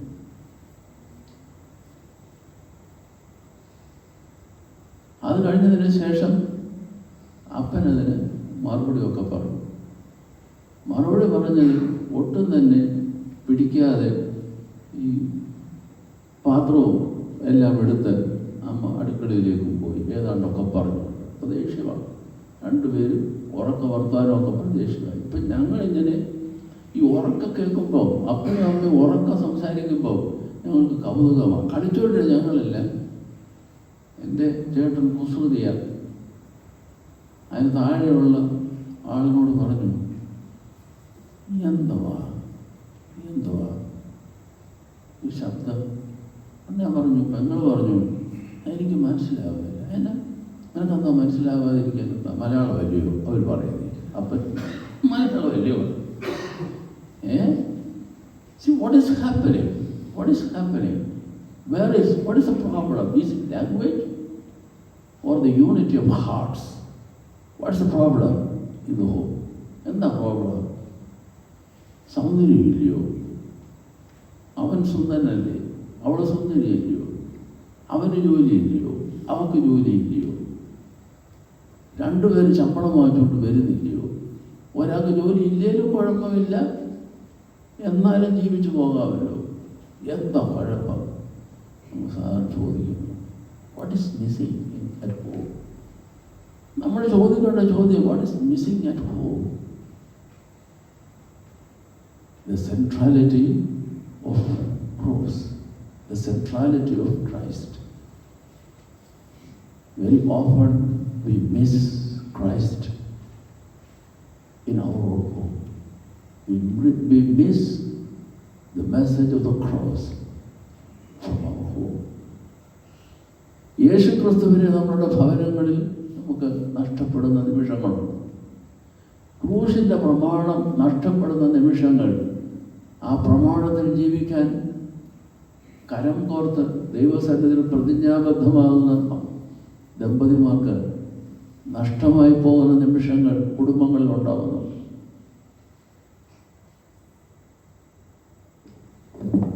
നമ്മൾ ഈ ആഴ്ച യേശുക്രിസ്തുവിൻ്റെ ക്രൂശിലേക്ക് വന്ന് അതിൻ്റെ അർത്ഥവും അതിൻ്റെ പ്രസക്തിയും സംബന്ധിച്ച് നമ്മൾ ധാരാളം ചിന്തിക്കുകയും പേർത്തും കുമ്പിട്ട് പ്രാർത്ഥിക്കുകയും പ്രാർത്ഥിച്ച് ദൈവത്തോട് കരുണ യാചിക്കുകയും ചെയ്യുമ്പോൾ അത് നമ്മളുടെ ജീവിതത്തിൻ്റെ പ്രായോഗികമായ വശം അതിനനുസരണമായി അനുരൂപപ്പെടുന്നില്ലെങ്കിൽ, if it is not in conformity with the message of the if your practical life, family life is not in conformity with the message of the cross, how can we say together with Paul that as for me I boast of the cross of Christ our Lord? യേശു ക്രിസ്തുവിൻ്റെ ക്രൂശിലാണ് ഞാൻ പ്രശംസിക്കുന്നത് എന്ന് പറഞ്ഞാൽ അതിൻ്റെ പ്രായോഗികമായ അർത്ഥം കഷ്ടപ്പാടുകളും ത്യാഗങ്ങളും അങ്ങോട്ടും ഇങ്ങോട്ടും വഹിച്ച് പരസ്പരം സ്നേഹിച്ച് ജീവിച്ചു കൊള്ളണം. അതാണ് ജീവിതം. നീ യേശുക്രിസ്തുവിൻ്റെ ക്രൂശിലേക്ക് നോക്കി, യേശുക്രിസ്തുവിലേക്ക് നോക്കിയാണ് നിന്റെ ജീവിതത്തെ പാകപ്പെടുത്താൻ നീ പ്രതിജ്ഞാബദ്ധമാവുന്നതെങ്കിൽ അത് ഈ പീഡാനുഭവകാലത്തിൽ നമ്മൾ പ്രത്യേകം ശ്രദ്ധിക്കേണ്ടത് തന്നെയാണ്. നമുക്ക് പരസ്പരം സ്നേഹിക്കുവാൻ ഇങ്ങനെയുള്ള നിമിഷങ്ങൾ നമ്മളുടെ ജീവിതത്തിൽ പ്രസക്തമായി വരേണ്ടതുണ്ട് എന്നുള്ളതുകൊണ്ട്. എന്തുകൊണ്ടാണ് ഈ അങ്ങോട്ടും ഇങ്ങോട്ടും പറയുന്നത്? ഈ ഭാഷയുടെ പ്രശ്നമാണോ? ഒരിക്കലുമല്ലല്ലോ. ഹൃദയങ്ങളുടെ സ്നേഹത്തിൽ കുതിർന്ന് പരിത്യാഗത്തിൽ ആഴമായ വേരൂന്നിയാണ്. ആ പ്രമാണം എങ്ങനെയോ പ്രലോഭനങ്ങളുടെ നടുവിലോ പ്രശ്നങ്ങൾ അഭിമുഖീകരിക്കേണ്ടി വരുമ്പോഴോ പ്രാർത്ഥിച്ച് മുഴങ്കാലുകളെ മടക്കി യേശുക്രിസ്തുവിൻ്റെ ക്രൂശിലേക്ക് നോക്കി, യേശുക്രിസ്തുവിലേക്ക് നോക്കി അഭിമുഖീകരിക്കുന്ന പ്രശ്നങ്ങൾ അത് പൊതുവായ പ്രശ്നങ്ങളാണെന്നും അതിന് പരിഹാരം നമ്മളുടെ ബുദ്ധിയോ നമ്മളുടെ വികാരമോ അല്ല, യേശുക്രിസ്തുവിൻ്റെ അത്ഭുതമാർന്ന സാന്നിധ്യമാണെന്ന് തിരിച്ചറിഞ്ഞുകൊണ്ട് ദൈവത്തോട് അതിന് പോംവഴി ചോദിക്കുവാൻ പ്രായോഗിക ജീവിതത്തിൽ ചില സന്ദർഭങ്ങളിലെങ്കിലും നമ്മൾ പരാജയപ്പെടുന്നത് കൊണ്ടല്ലേ എന്ന് നമ്മൾ ചിന്തിച്ചു പോകും. നമ്മുടെ കർത്താവ് പറയുന്നു, you are the salt of the earth.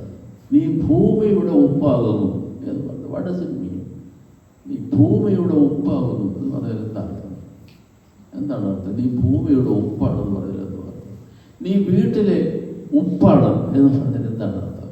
ഭാര്യയാകട്ടെ ഭർത്താവാകട്ടെ, നീ ഭൂമിയുടെ, നീ വീട്ടിലെ ഉപ്പാണ് എന്ന് പറഞ്ഞാൽ എന്തു അർത്ഥം? ഉപ്പിൻ്റെ ജോലി എന്തുവാ? എങ്ങനെ ഈ നിങ്ങൾ ഉപ്പ് കറിക്ക് ഉപ്പുണ്ടോ എന്ന് അറിയുന്നത് എങ്ങനെയാണ് പറയാമോ? ഒരു ശകലം എടുത്ത് കൈയുടെ ഞാൻ എന്നിട്ട് എന്ത് ചെയ്യും? അല്ല, അപ്പൊ നിങ്ങൾക്ക് ഉപ്പ് നോക്കാൻ അറിയത്തില്ല. ഞാൻ പഠിപ്പിക്കാൻ അങ്ങനെ ഉപ്പ് നോക്കുന്നത്. നാക്കിൻ്റെ തുമ്പ് വെച്ചാണ് ഉപ്പ് അറിയുന്നത്. ആട്ടെ, ചായക്ക് കാപ്പിക്ക് പരുവത്തിന് മധുരമുണ്ടോ പഞ്ചസാരമുണ്ടോ എന്ന് അറിയുന്നത് തന്നെ ഈ നാക്കിൻ്റെ തുമ്പാണോ? കണ്ടോ കണ്ടോ കേട്ടോ? അതാ ഞാൻ പഠിപ്പിക്കാം. അല്ല, നിങ്ങൾ കൈയുടെ വെള്ളയിൽ ചായയുടെ ഒരു കുറച്ചെടുത്തിട്ട് നാക്കിൻ്റെ തുമ്പ് കൊണ്ട് മധുരം പാകത്തിനുണ്ടെന്ന് അറിയുമോ? അതിനെന്ത് ചെയ്യും? ഒരു സ്പൂൺ എടുത്ത് ഒരു ശകലം എടുത്തിട്ട് നാക്കിൻ്റെ നടുക്കോട്ട് ഒഴിക്കും. അപ്പം ഈ നാക്കിൻ്റെ തുമ്പ് കൊണ്ട് ഉപ്പുണ്ടോന്ന് ഉപ്പ് നോക്കുന്നത് നാക്കിൻ്റെ തുമ്പ് കൊണ്ടും മധുരം നോക്കുന്നത് നാക്കിൻ്റെ നടുവ് കൊണ്ടും. അതെ, പാകത്തിന് എരി പാകത്തിനാണോ ഇച്ചിരി കൂടുതലാണോ കുറവാണോ എന്നറിയാൻ എന്ത് ചെയ്യണം? നിങ്ങൾ എന്ത് ചെയ്യും? പറ. തുമ്പ് കൊണ്ടാണോ നാക്കിൻ്റെ നടുവ് കൊണ്ടാണോ അറിയുന്നത്? പറ. അല്ല, അത് എടുത്തിട്ട് അണ്ണാക്കിലോട്ടിട്ട് കൊണ്ടുപോകണം. ഇപ്പോഴാ മനസ്സിലായല്ലേ? നാക്കിൻ്റെ തുമ്പ് ഉപ്പിനും നാക്കിൻ്റെ നടുവ് മധുരത്തിനും അണ്ണാക്ക് അല്ലേ? ഇതാണ് ഞാനത് പറഞ്ഞത്. ഈ നാക്കിൻ്റെ തുമ്പ് മതി, എന്നാൽ അണ്ണാക്കിലിടുമ്പോൾ ഈ മേലണ്ണാക്കുമായിട്ടൊരു ബന്ധമുണ്ടാവും. അപ്പോഴാണ് മധുരം അറിയുന്നത്. അണ്ണാക്കാവുമ്പോൾ അവിടെ അതിനുള്ള സംവിധാനമുണ്ട്. തമ്പുരാൻ സൃഷ്ടിച്ചിരിക്കുന്നത് എത്ര മനോഹരമായിട്ടാണെന്ന് നമ്മൾ നോക്കുക. പക്ഷെ അതല്ല നമ്മുടെ വിഷയം. നീ ലോകത്തിൻ്റെ ഉപ്പാണ്. ഞാൻ പറഞ്ഞത് ഒരു കറിക്ക് നമ്മൾ എരി, പുളി അല്ലയോ? എന്തുവാ, മീൻകറി വെച്ചിട്ടില്ലയോ? മീൻകറി വെക്കത്തില്ലയോ? എന്തോ വേണം? എരിയും വേണം, ഉപ്പും വേണം, പുളിയും വേണം. ഈ എരി, പുളി, ഈ എരിയും പുളിയും രുചിയായി മാറുന്നത് എങ്ങനെയാണ്? വിടുന്നില്ല. എരിയും പുളിയും രുചിയായി മാറുന്നത് എങ്ങനെയാണ്?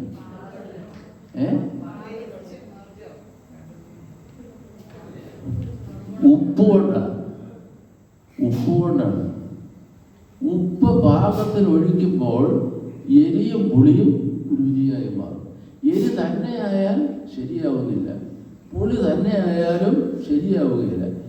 എരിയും പുളിയും ഇല്ലാതെ നല്ല കറി ഉണ്ടാക്കാനും ഒക്കത്തില്ല.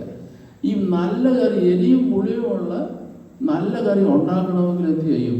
പാകത്തിന് ആകാവൂ കേട്ടോ, പാകത്തിനെ ആകാവൂ. പാകത്തിന്. അതിനാണ് ഉപ്പിന് വേറൊരു പേരുണ്ട്. എന്തെന്നറിയാമോ? മിനറലാണ്. മിനറൽ എന്നുള്ളൊരു മലയാളം എന്തുവാ? ലവണം. ഈ ലവണം എന്ന വാക്ക് എങ്ങനെ ഉണ്ടായതാ? ലയിപ്പിക്കുന്നത് ലവണം. അതുകൊണ്ടാണ് ഉപ്പിന് ലവണം. ഈ പരിപാടി ചെയ്യുന്നത് ആരാ? ഒരു വീട്ടിൽ ഈ പരിപാടി ചെയ്യുന്നത് ആരാ? ഈ എരിയും പുളിയും രുചിയായി മാറ്റുന്നത് പ്രധാനമായിട്ട് ഇപ്പം പിന്നെ ആരാ അത് ചെയ്യുന്നത്? ആരാ? അമ്മയാണ്, ഭാര്യ, പെണ്ണ ചെയ്യുന്നത്. പക്ഷെ അതൊക്കെ മാറിപ്പോയി, ഇക്വേഷൻസ് ഒക്കെ മാറിപ്പോയി. പിന്നെ 12 മണിക്കൂർ ജോലിയൊക്കെ കഴിഞ്ഞ് വരുമ്പോൾ ബാക്കി ഞാൻ പറയുന്നില്ല. അതുപോലെ നമ്മുടെ വിഷയം അതല്ല. മൂശാട്ടക്കാരൻ മാപ്പിളയും നിർബന്ധക്കാരൻ മോനും അല്ലെ മോളും രണ്ടിനെ മേയിച്ചുകൊണ്ട് ഒന്നിച്ച് പോകണ്ടേ? അവിടെയാണ് ഈ അമ്മയുടെ സൂത്രം. അവിടെയാണ് ഒരു പെണ്ണിൻ്റെ സൂത്രം. മൂശാട്ടക്കാരൻ ഭർത്താവും നിർബന്ധക്കാരൻ മോനെയും മകനെയും കൂടെ ഒന്നിച്ചൊരു പരുവത്തിന് കൊണ്ടുപോകാം. ചിലപ്പോൾ മോളായിരിക്കും. ഇപ്പം മോനും മോളും എന്നൊക്കെ പറഞ്ഞാൽ രണ്ടൊന്നും അല്ല, എല്ലാം ഏകദേശം ഒരു പരുവത്തിലാണ് ഇപ്പം ആയി വന്നിട്ടുള്ളത്. ആടിനെ പിന്നെ എങ്ങനെയും കൊണ്ടുപോകാം. കൊച്ചു പെൺപിള്ളേരെ കൊണ്ടുപോകുന്നത് ഞാനല്ലാതെ പറഞ്ഞിട്ടില്ല. ഞാനിവിടെ വന്ന് അതുമൊക്കെ പറഞ്ഞെന്ന് പറയണ്ട. കാലം മാറിപ്പോയി. ഞാൻ പറയുന്നത് അത് ആണോ പെണ്ണോ എന്നുള്ളതല്ല. നമ്മളൊരു സംവിധാനത്തിൽ പ്രവർത്തിക്കുന്നു. ആ സംവിധാനത്തിൽ പ്രവർത്തിക്കുമ്പോൾ നമ്മളൊരു സൂത്രപ്പണി ചെയ്യും. സൂത്രധാര എന്നൊക്കെ പറഞ്ഞാൽ എന്തോ അർത്ഥം? സൂത്രം എന്ന് പറഞ്ഞാൽ ചരട് എന്നാണ് അർത്ഥം. ഈ മൂശാട്ടക്കാരൻ അപ്പനെ അവിടുത്തെ അമ്മ കയ്യിൽ ധരിച്ചിരിക്കുന്ന കൈകൊണ്ട് ഒരു ചരട, അവിടെ ഇങ്ങനെ ചരടും കൊണ്ട് അപ്പൻ അറിയാതെ ഈ അപ്പനെ ഇണക്കി, നല്ല വാക്കുകൊണ്ടൊക്കെ ഇണക്കി ആ ചരടേക്ക് കൊണ്ടുപോകും. അത് കഴിഞ്ഞതിന് ശേഷം ഈ നിർബന്ധക്കാരൻ മോനെ ആ ചരടിൽ തന്നെ അനുനയിപ്പിച്ച് പോകും.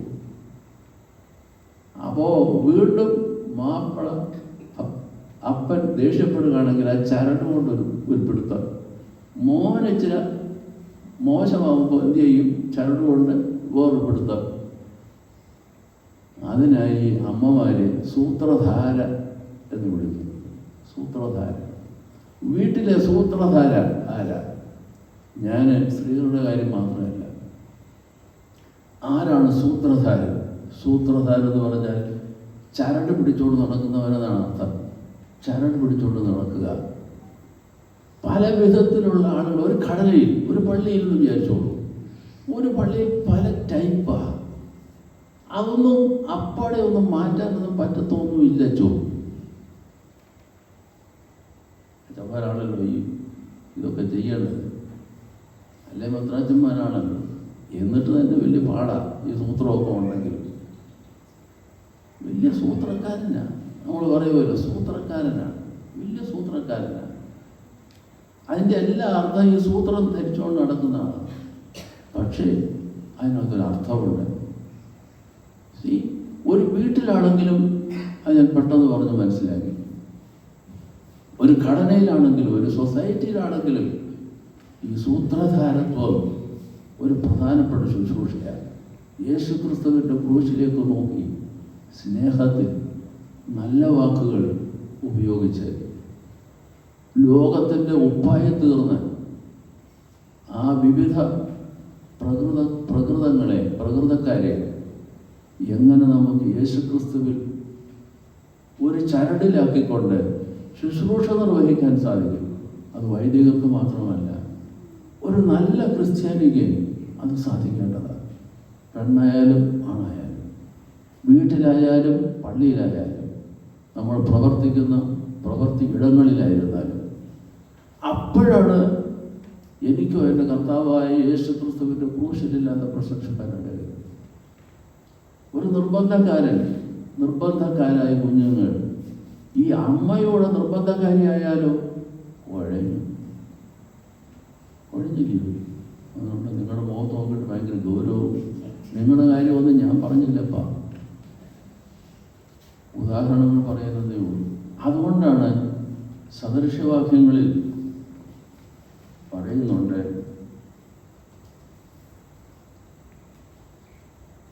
31-ാം അധ്യായം 30-ാം വാക്യം, സദൃശവാക്യങ്ങൾ, സദൃശവാക്യങ്ങൾ 31-30. അവിടെ എന്താ പറഞ്ഞിരിക്കുന്നത്?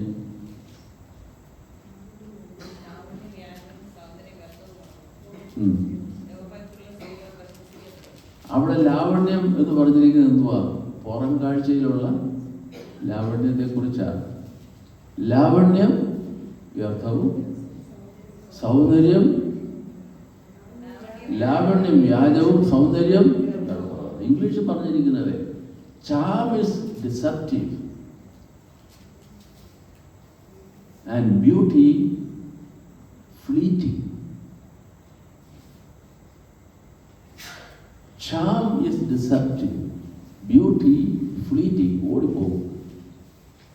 But one who fears the Lord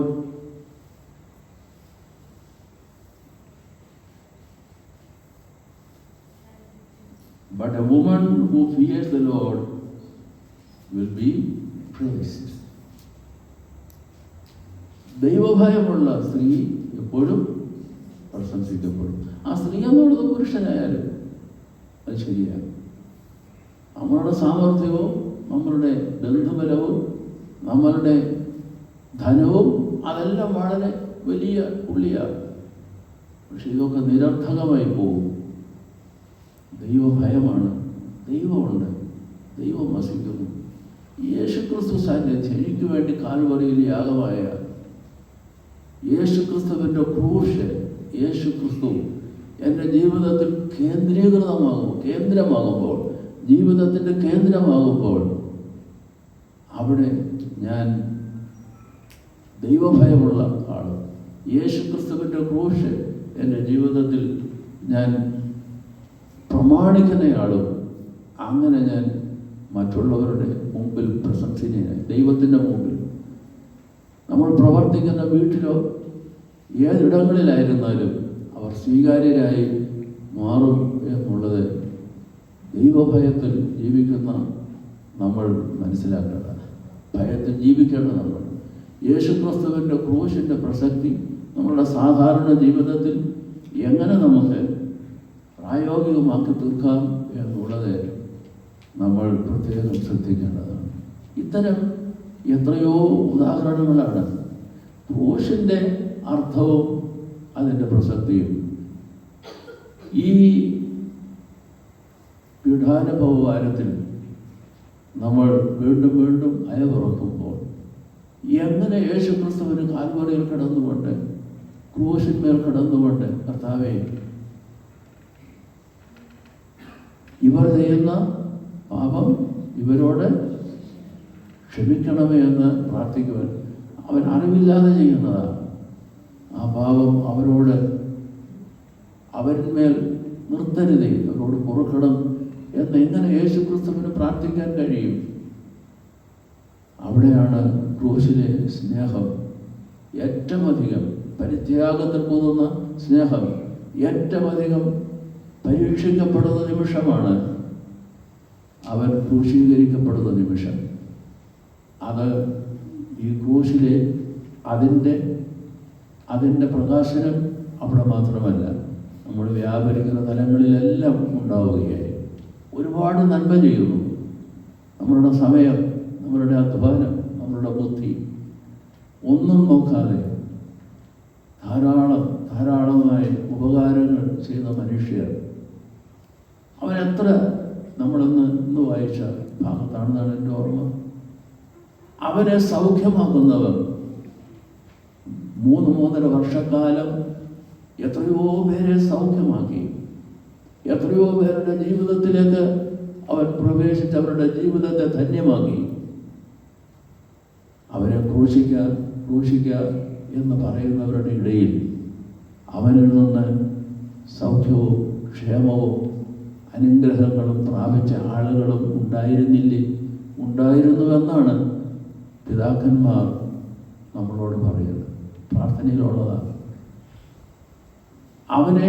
അവരെ ക്രൂശിക്കുക എന്ന് പറയുന്നവരുടെ കൂട്ടത്തിൽ അവനിൽ നിന്ന് സൗഖ്യം പ്രാപിച്ചവരും ഉണ്ടായിരുന്നു, അനുഗ്രഹം സ്വീകരിച്ചവരും ഉണ്ടായിരുന്നു എന്ന് പറയുകയാണ്. അത്തരം നിമിഷങ്ങളിലാണ് കർത്താവേ, ഇവർ ചെയ്യുന്നത് എന്തെന്നറിയായാൽ ഇവരോട് പൊറുക്കണമേ, ക്ഷമിക്കണമേ എന്ന് പറയുവാനുള്ള ആ ക്രൂശിൻ്റെ മഹത്വം നമുക്ക് കാണാൻ നമ്മളുടെ ജീവിതത്തിൽ സാധിക്കുന്നത്. ഇതിന് ആന്തരിക ലയം എന്ന് പറയും. ബാഹ്യമായ പ്രാതികൂല്യങ്ങളുടെ നടുവിലും നമ്മൾ ഉപകാരം ചെയ്ത, നമ്മളിൽ നിന്ന് ധാരാളം അനുഗ്രഹങ്ങളും സഹായങ്ങളും സ്വീകരിച്ചവർ നമ്മളെ തള്ളിപ്പറയുന്ന നിമിഷങ്ങളിലും നമ്മൾ ഒരു കാരണവശാലും ആന്തരികമായി അസമാധാനത്തിലോ അസന്തുലമായ ഒരു ഹൃദയം, ഹൃദയത്തിന് താളം തെറ്റിപ്പോകും, മാനസികമായി താളം തെറ്റിപ്പോകും. The equilibrium of the mind, the balance of the mind is disturbed. Normally it happens in a person who does always good for others in their life. അവിടെയാണ് ഏറ്റവും അധികം പ്രലോഭനങ്ങൾ കാണുന്നത്. അതാണ് ക്രൂശ്. ക്രൂശിൻ്റെ അർത്ഥം അതാണ്. അവിടെയാണ് ആന്തരമായ ഒരു ലയമുണ്ട്. അത് ഡിസ്റ്റർബ്ഡ് ആകുന്നില്ല, അതിന് മാറ്റമുണ്ടാകുന്നില്ല.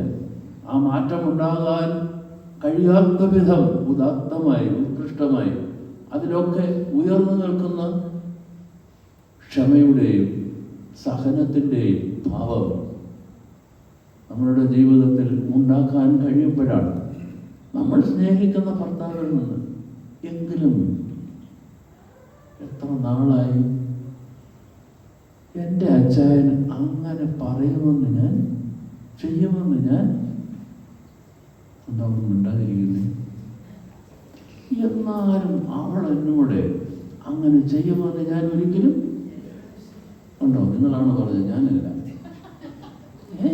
അല്ല, നമ്മളൊന്ന് ആലോചിച്ച് നോക്കിക്കേ.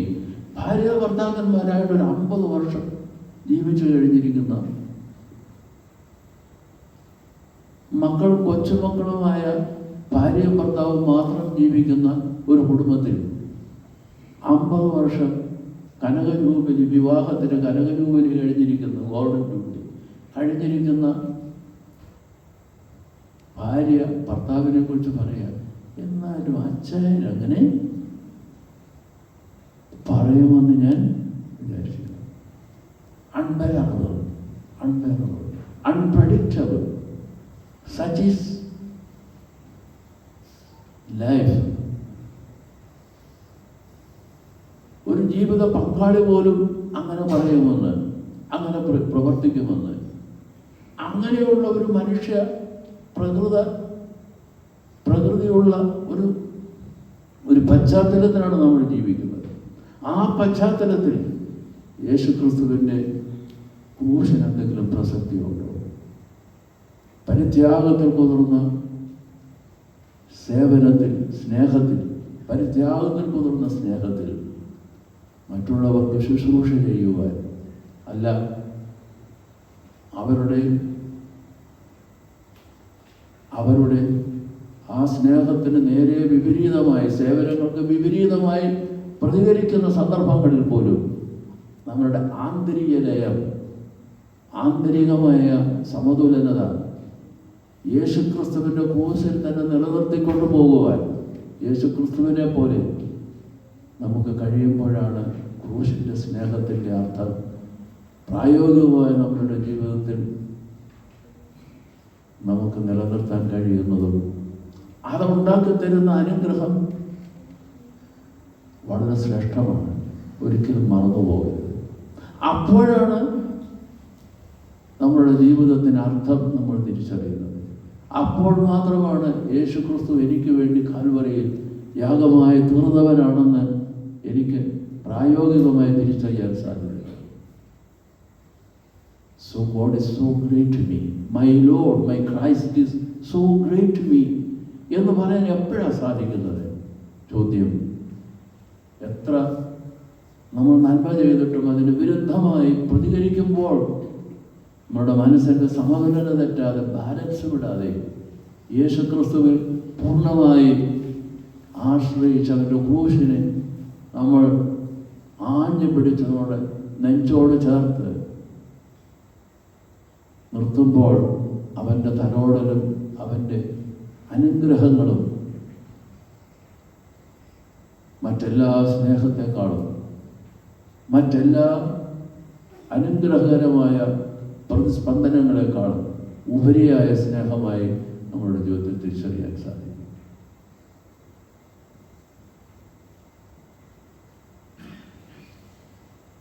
ദൈവത്തിൻ്റെ അനുഗ്രഹം നമ്മളിൽ എല്ലാവരും ഉണ്ടായിരിക്കട്ടെ എന്ന് പ്രാർത്ഥിച്ച് ഈ സന്ധ്യയിലെ ഈ വാക്കുകൾ